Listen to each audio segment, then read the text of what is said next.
On today's episode, Liz and I welcome back to the show Jennifer Finlayson-Fife for a powerful conversation about intimacy, identity, and becoming our best selves in marriage. We explore how sexual connection is deeply tied to spiritual growth, why self-honesty is the foundation of real intimacy, how cultural messages shape our views of the body, and how couples can move beyond rigid roles into greater freedom, desire, and connection. Dr. Jennifer Finlayson-Fife is a relationship and sexuality coach with a PhD in counseling psychology, specializing in emotional and sexual intimacy. She's the creator of several popular online courses, teaches workshops and retreats worldwide, and hosts the podcast Room for Two. We're thrilled to have her with us. We hope you enjoy the show.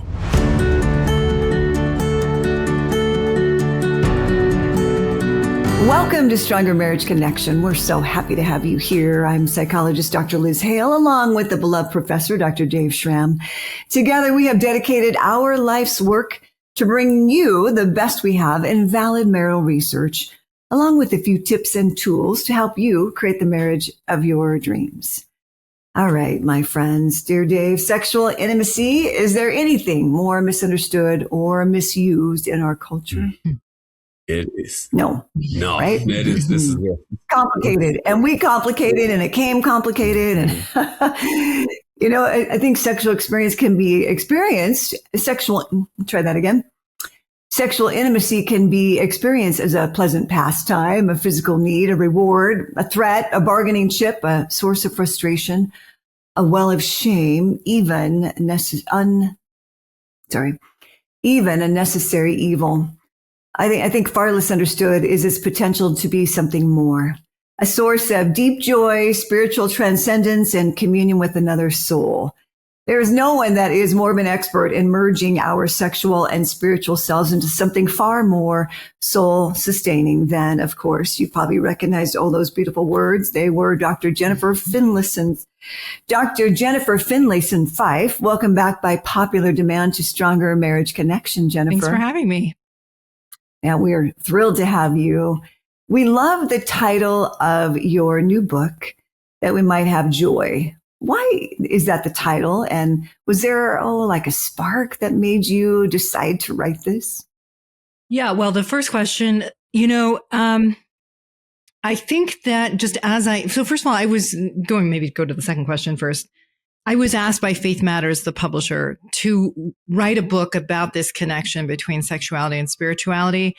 And I'd actually been approached before by different publishers about doing something, but this was the one time where I was like, that is a topic I want to write about. Not because I had all the answers. In fact, I didn't have the answers and I wanted to sort it out. And so it felt like a project that felt meaningful to me.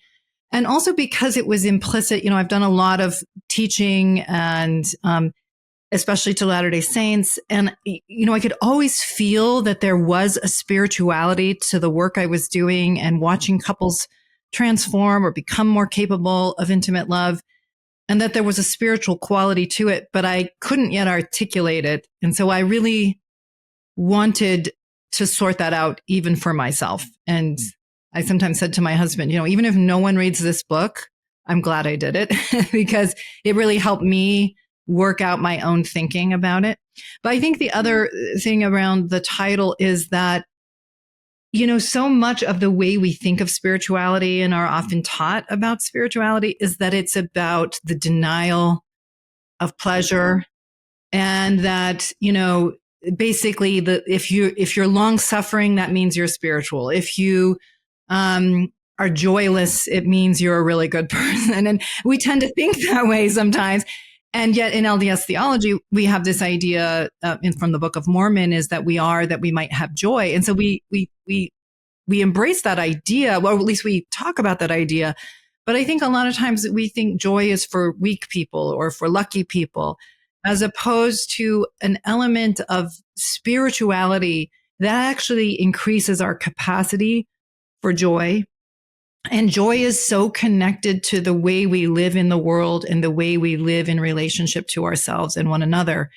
And so as I was writing it, just everything was pointing in that direction of our spiritual growth is so much a a part of becoming capable of joyful living. And it doesn't mean that you don't have suffering and difficulty and challenges. We all have that, even if we've made the best possible choices. It's just a part of life. But the more our soul evolves and the more we become aware of beauty and good in a world that's otherwise challenging, the more able we are to take in the richness and the soulfulness and the joyfulness of being alive. It's all beautifully said. I know the scripture you're referring to. There is a little bit of guilt to joy, it seems like. Yeah. Or I don't deserve it. Yeah. Right. Kind of interesting. My uncle just recently passed away, and my aunt was saying how she's inundated with all of this gift giving and attention and accolades and love for her and my uncle. And it was it's like too much to take in almost, right? It's just almost like just too much. Where she's not really allowing a lot of us to do what we like to do, and we're following her suit, her preference. But it's fascinating.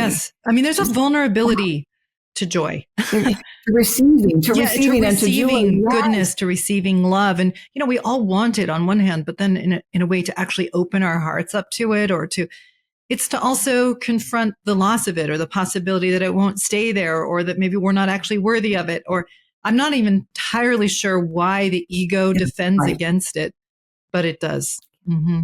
Yes, there is a vulnerability. That is well said. Thank you for that. Yeah, I love that, Jennifer. In your book, you write that intimacy begins with self-honesty. I'm curious, how do you define self-honesty in this context, and why is it foundational? Well, so one of the tensions I talk about in the book is kind of between Thanatos and Eros, or maybe the ego versus the soul. Mm-hmm. And so, the ego wants control. It wants self-reinforcement. It wants to see ourselves as good, or it kind of wants the world as we already know it. And so the ego kind of resists truth. It resists seeing ourselves honestly. But if we can't tolerate and move into the process of being honest with ourselves, and that is to admit to ourselves where we're being indulgent or unfair, or see ourselves through another's eyes to kind of better see how we impact our relationships. If we resist that, we are resisting growth, right? And we're resisting the transformation of growing into deeper integration or deeper wholeness. And when we are resistant to what's true, which all of us are on some level, because it pushes us to transform and to grow. When we resist what's true, we don't really want to be known. I want your validation. I want you, spouse, to tell me how great I am and how desirable I am. But I don't want you to see the lesser parts of me. And that's what intimacy actually is. And so if you feel like I can't let you really see me, and very few of us maybe say that to ourselves, but we intuit it and we try to sort of resist, well, then we're not really as capable of intimacy as we may want to think.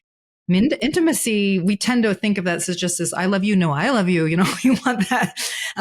But what intimacy is I'm willing to let you see me, flaws and all, limited development and all. And that's not for the faint of heart. That takes courage. Mm-hmm. It's into me, you see, as a professor once shared in a lecture, and that has always stuck with me. It's that, you talk about that, ceasing to resist, because there kind of is this little, I don't know if it's fear or yes, this very, like the ultimate vulnerability. It is fear. Right. Because maybe what you'll see is insufficient and you won't love me.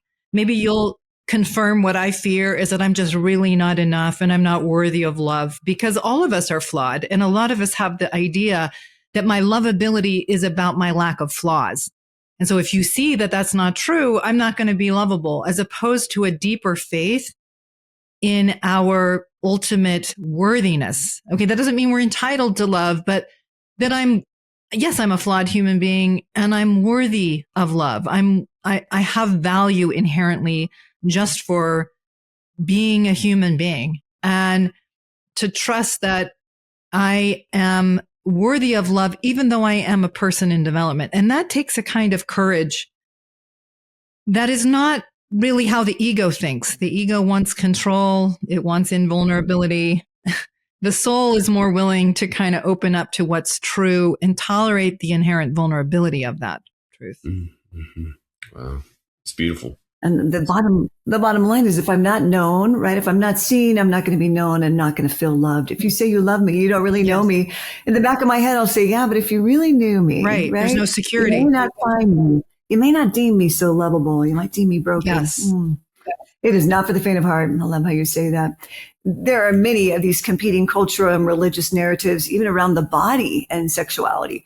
For instance, we talk about eroticism. That used to be really unhealthy, seen as negative. Yes. But you suggest, Jennifer, a refreshingly new view of the term. Yes. So yeah, we tend to think of eroticism as the kind of commercialized, the pornographic versions of sexuality. But Eros, which is at the root of eroticism, is the Greek word for the life force. And this is this expansive, transformative energy that gives us a sense of being alive and connected and joyful. And so when, sex is erotic in the truest sense of the word, it's life-giving. It makes us feel deeply connected. It makes us feel known.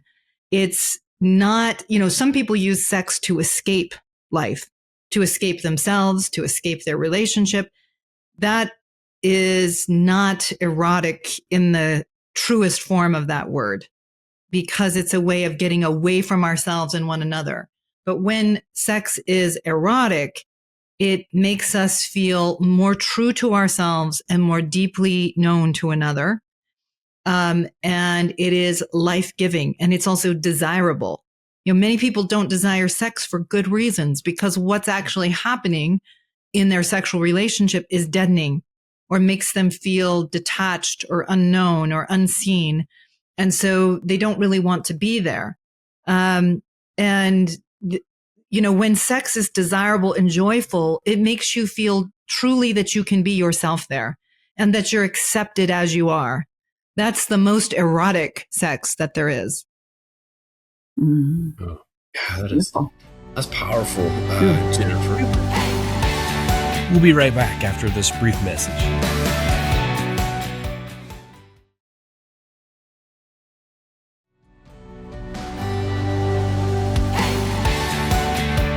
And we're back. Well, let's dive right in.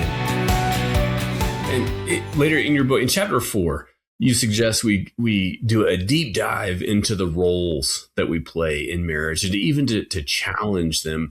In your view, how do traditional gender roles influence the distribution of power, responsibility? And what are the warning flags?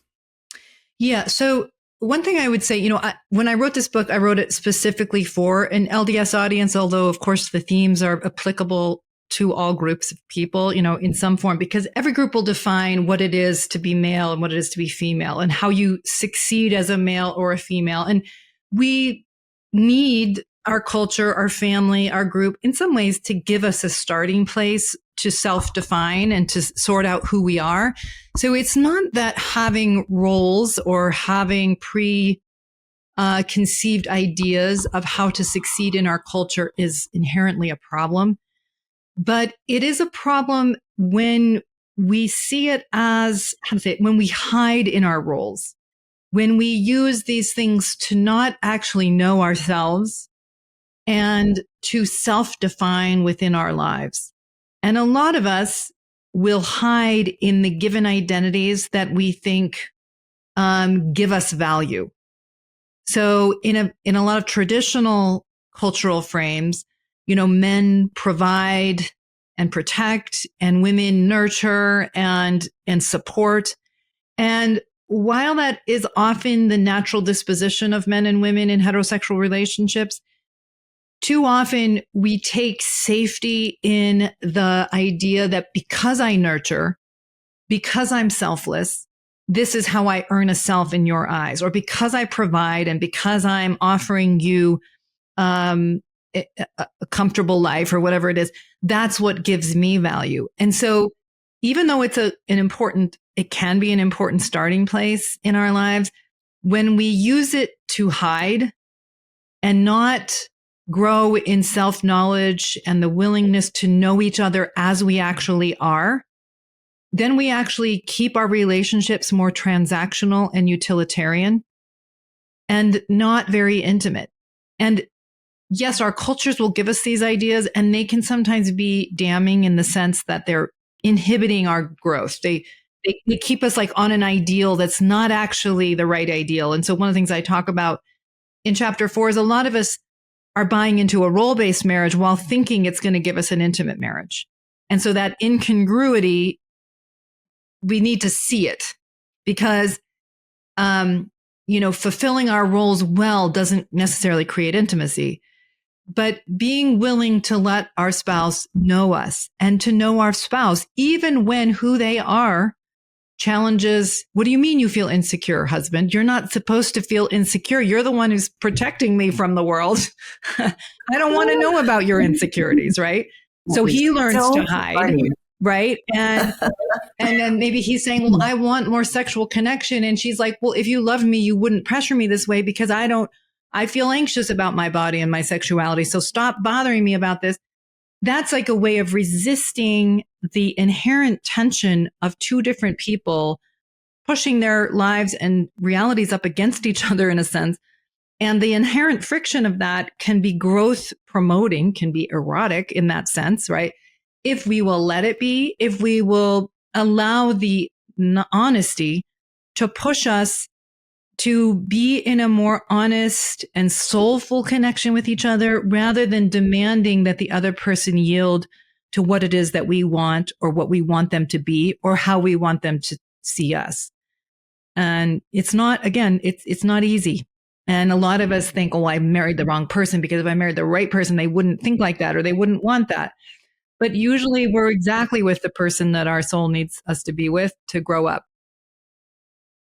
That just makes me smile. I think we had a mouse in the house recently, and it just so upsetting to me. It was down in the basement. And I was upset that my husband was as afraid as I was. Yeah, exactly. You're supposed to be. I didn't like that. It's so funny. You're not supposed to respond that way. He was my hero in the end. He did trap this little guy, sadly. But great. I was just grateful. But it's so funny that you should say that we have those expectations. It's like, no.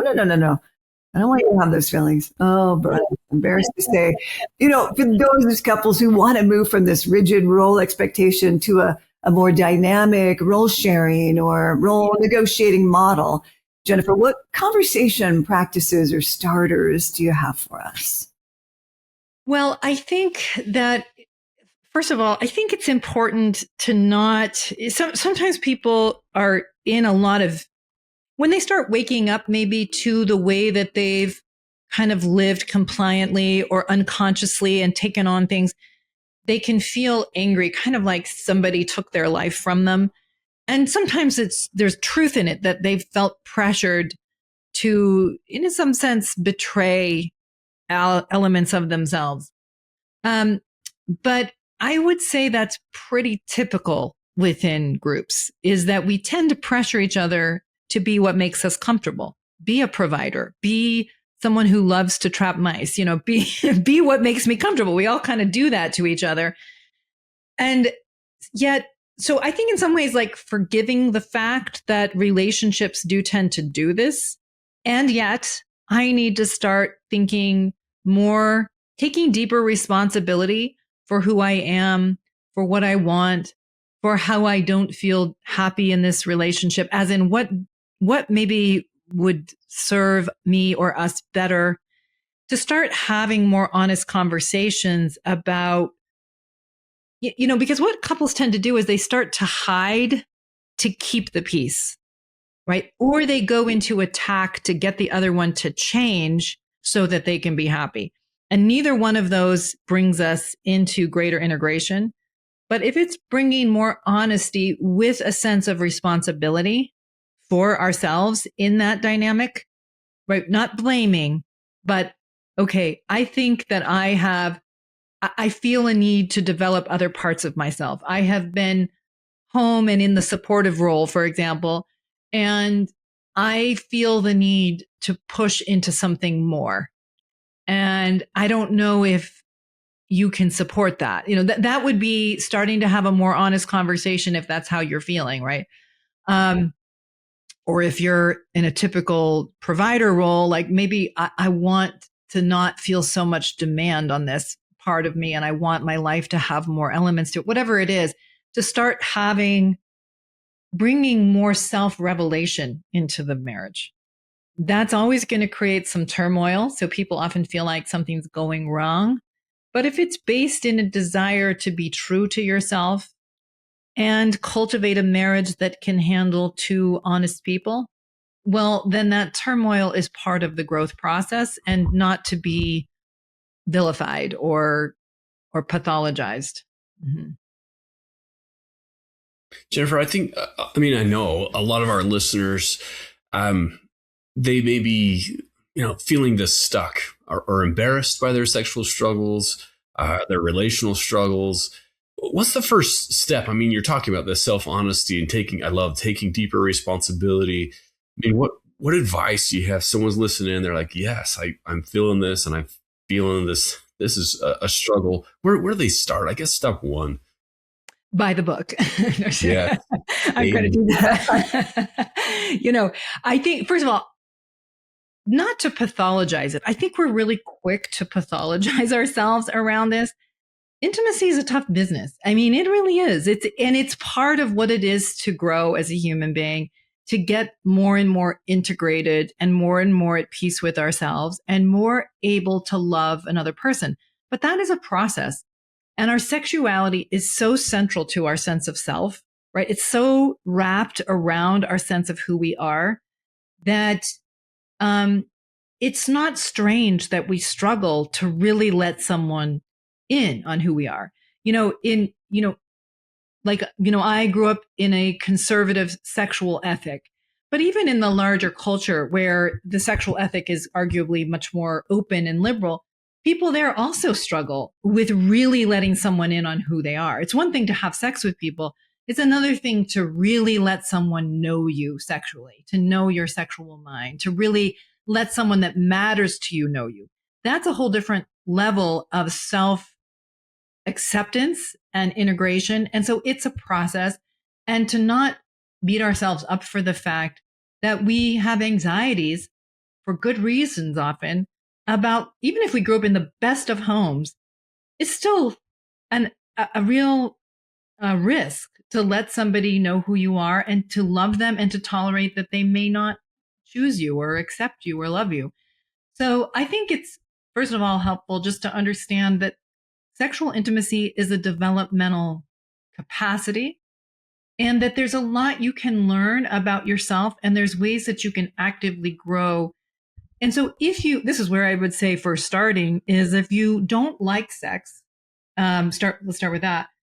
Well, just to start thinking about why don't I, rather than I should, or there's something wrong with me, or, well, why? What's happening there that's undesirable to me? And not as a way to say it's not my fault or I have nothing to do with the problem here, but more like to start understanding what's going on. So not, to say it's your fault that I don't like this, but more to start seeing what's happening, because couples that are in struggles or people that are in a more troubled relationship with their sexuality are there for good reasons. And that is, there's things to understand. And the more you can see truthfully what's happening, the more you can understand how you might relate to what's happening in your marriage or in your relationship to yourself to do it differently.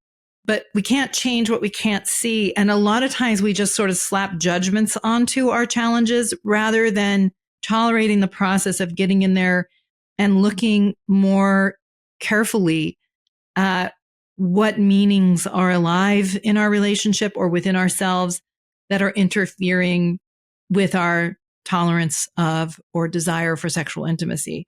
And one of the things I talk about a lot in the book is that, since our sexuality is so connected to our sense of self, desire is very much related to the feeling that we can be ourselves and be sexual.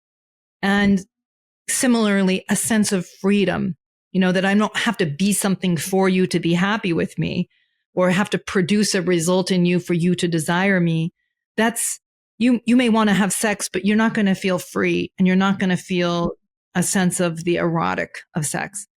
And so if you don't like sex, you probably don't feel free to be yourself there. Or if you like sex, but you're very anxious there, you probably anticipate judgment or self-judgment. And so it's interfering with the freedom that your soul wants, this freedom to be myself and to be known to you. Mm-hmm. Very helpful. Thank you. We'll be right back after this brief message.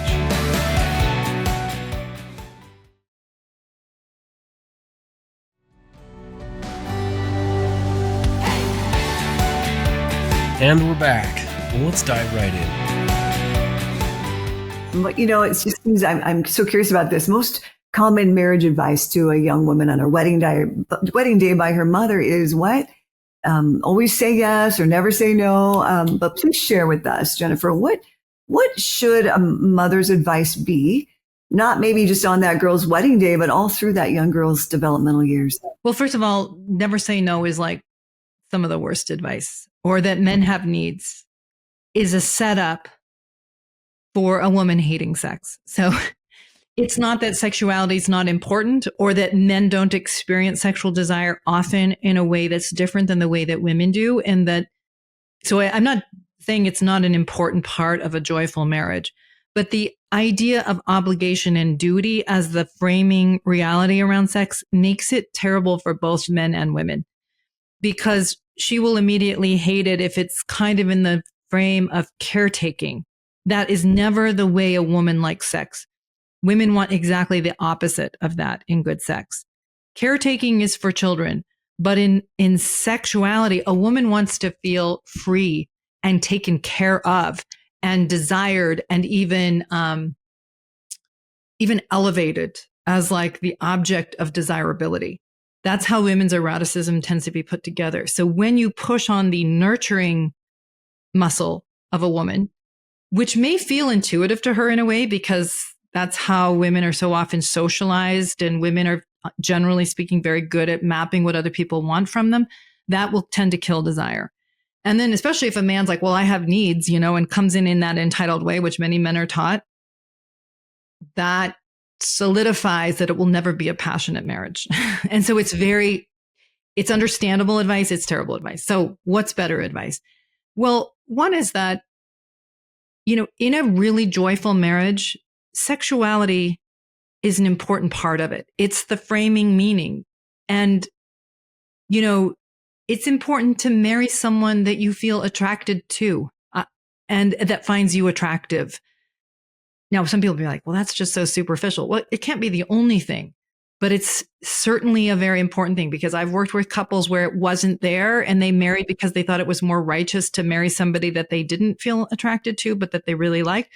But then it never had that spark, that glue that's a part of really erotic marriages. Because I really think in Eros, yin and yang seek each other.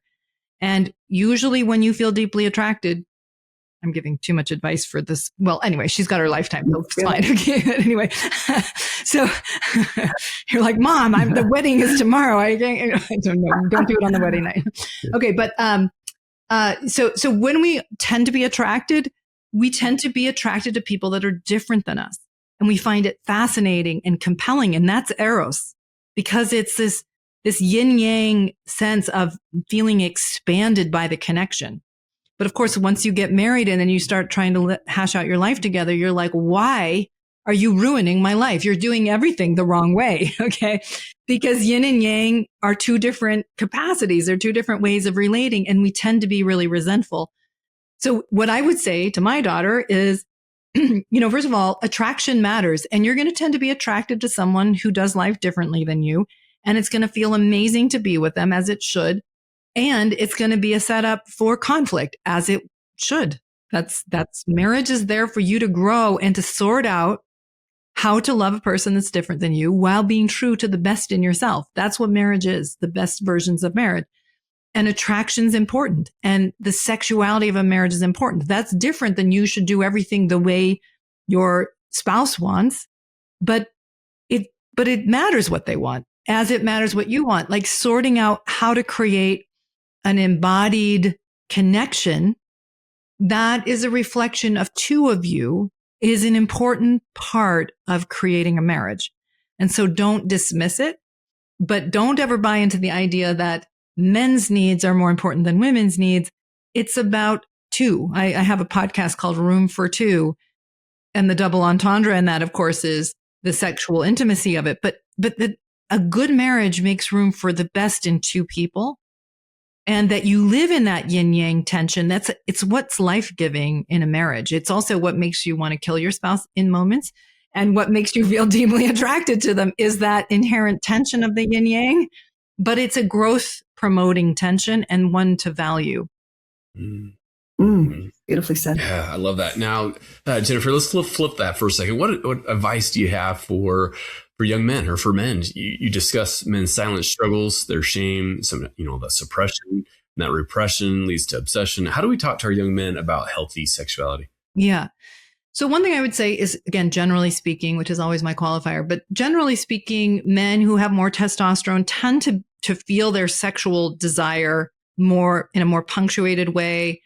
And they have a job to do to learn to be embodied, which is learning how to regulate themselves around sexual feelings.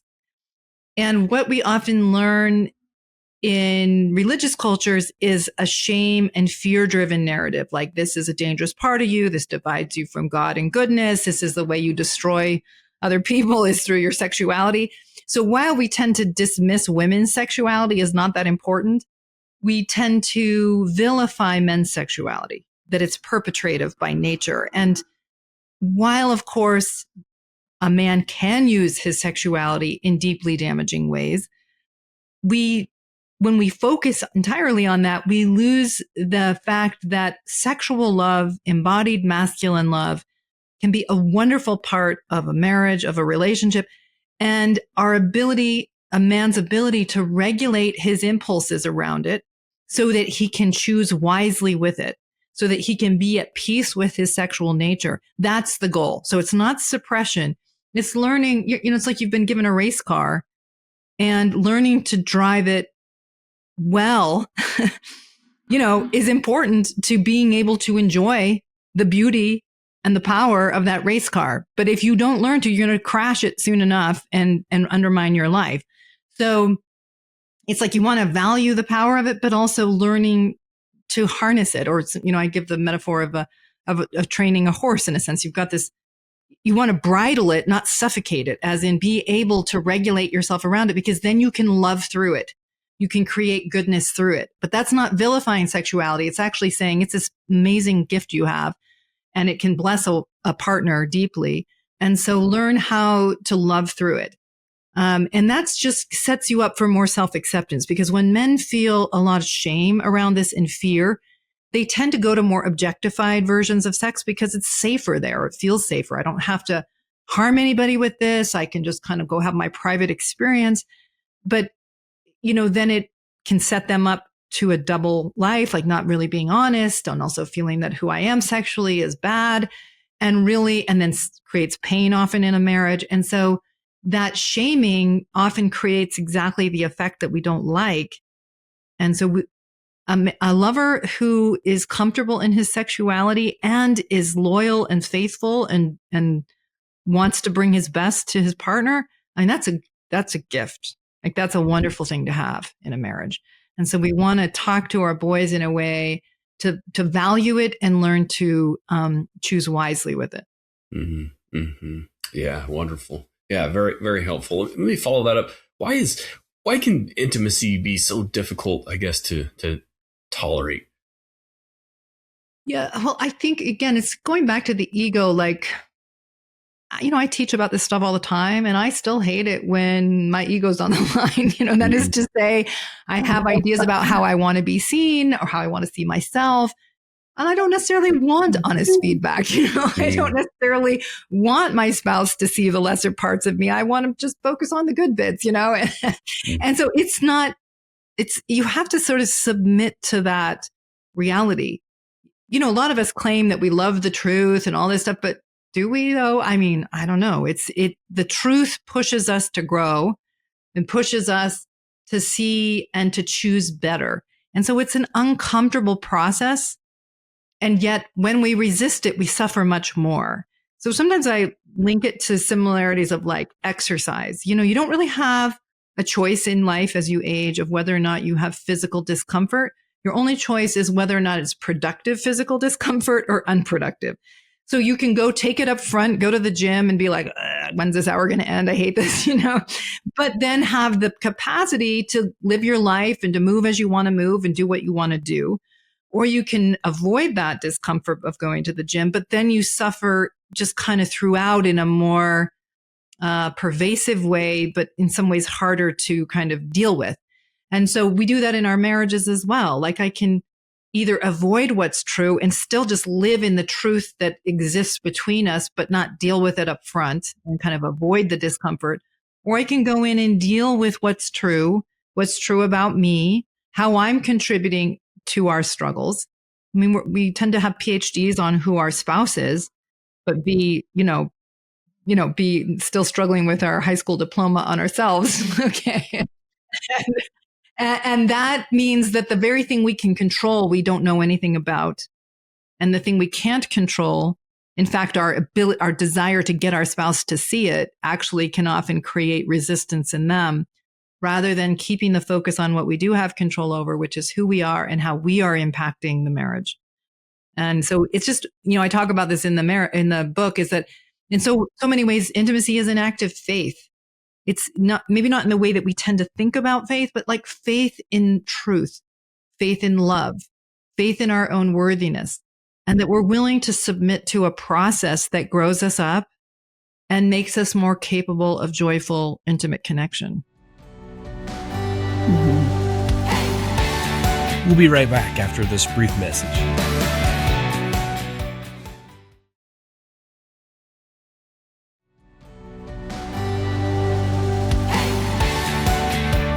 And we're back. Well, let's dive right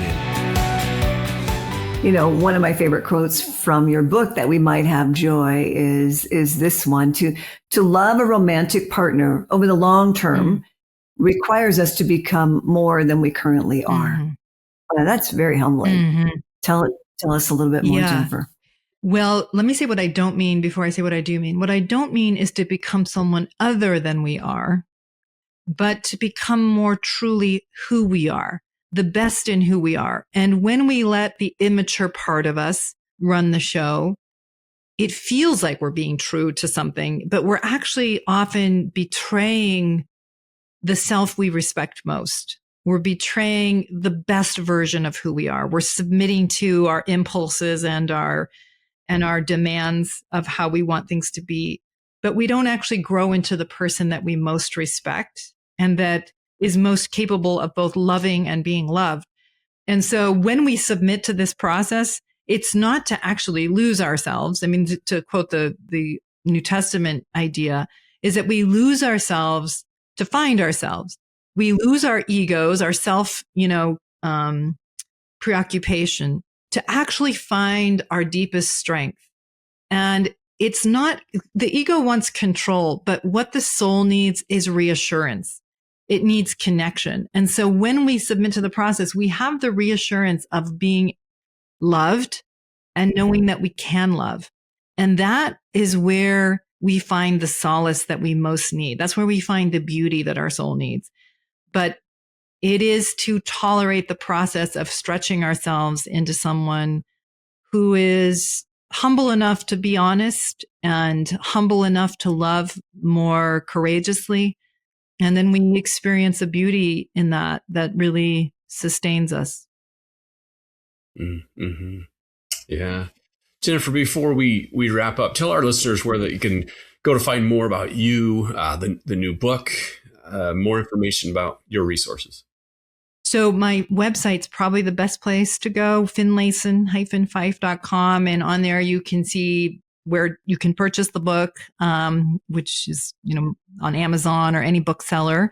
And then also on the website, there is my podcast, Room for Two, where I work with real couples around these issues. I have online courses where people can take self-paced courses on how to understand what's happening in their marriage and how they can increase the intimacy, the sexual and emotional intimacy of their marriage.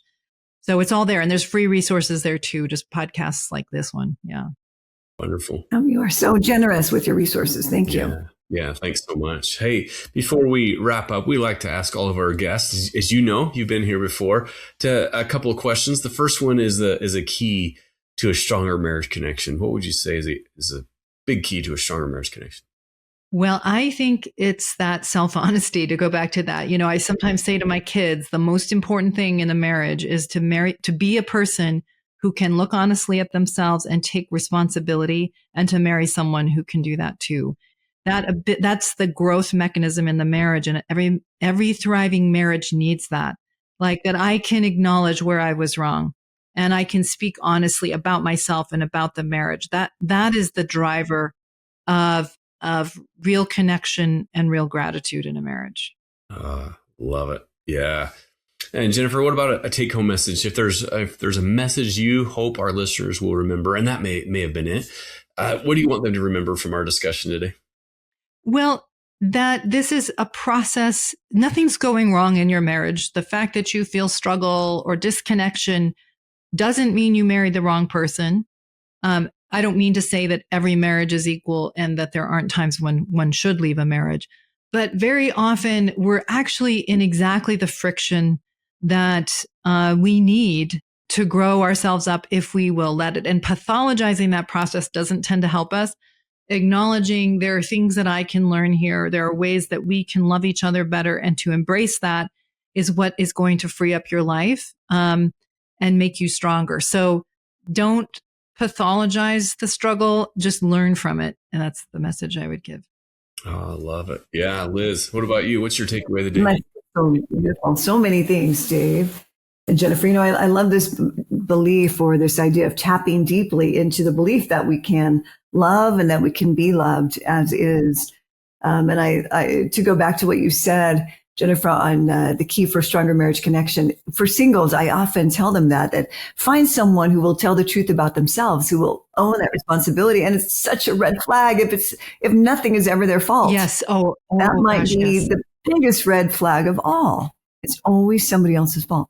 I find that there's very little we can do with that personality, just in my personal experience. I agree with that so much. And I remember when I was dating, I would sometimes ask, I was a little bit older when I was dating, but I remember sometimes I would ask people, men I was dating, like, how do you make sense of or account for this part of your life experience? It wasn't like I was putting them on trial. I think I was intuitively looking for how do they account for their lives? Because what you could tell when people were sort of self-honest, self-aware, willing to reveal themselves or not. And it does have a lot to do with their capacity for intimacy. It's beautiful. It was good insight. Dave, my friend, what about you? What's the golden nugget you're taking away from our time together with Dr. Jennifer Finlayson-Fife? Yeah, Jennifer. How blessed are we? This has been, as always, amazing. Love things that you share. I've jotted down. Yeah, some of that self-honesty, that taking deeper responsibility, and not getting into that blame and shame cycle. But I want to leave our listeners with hope. There really is.